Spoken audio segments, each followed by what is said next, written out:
Xo'p, assalomu alaykum bayakalar. Qanaqasizlar? Kunni ham boshlab oldinglarmi? Nexia mashinasini olib qolganmiz. Bu mashinamiz eksklyuziv lyuklari. Xo'p, lyuklarini hamma ichidagi relesi ketgan, motorshik qismidagi narsalari, hamma narsasi buzilgan. Bularni almashtiramiz. Hozir ustalarimiz mana yechib, ishlarini boshlashdi. Inshaalloh chiroyli holatda egalariga topshiramiz. Ish davomini ham qo'yib beraman videosini. Mana Nexia'miz bu uchli, ya'ni eksklyuziv lyuklar deyiladi bular, mana tom qismlari.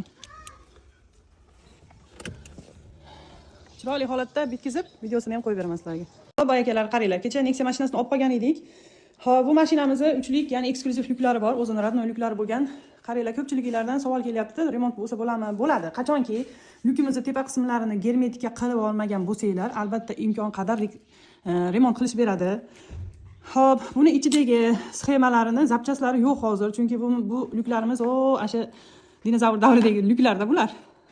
Endi bularda ustalarimiz o'zimiz, ya'ni o'zi sxemalarini, shu ketadigan kulichatir, shuni nimalarini predelka qilib yasayapti ustamiz. Shuni holatlari ham bo'lyapti. Bemalol kimga shunaqa xizmatlar kerak bo'lsa, aloqaga chiqaverasizlar.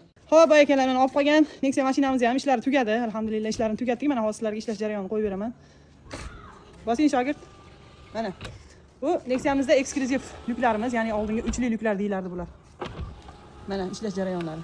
Kimga shunaqa xizmatlar kerak bo'lsa, bemalol nomerlarimizga aloqaga chiqaverasizlar. Remontlarini chiroyli holatda qilib beramiz. Faqat yana bir marta qaytarib o'taman, qaranglar. Faqat mana chekalariga germetikka quymagan bo'lsanglar, chiroyli holatda shunaqa remontlarni qilib beramiz. Bo'ldi, zo'r.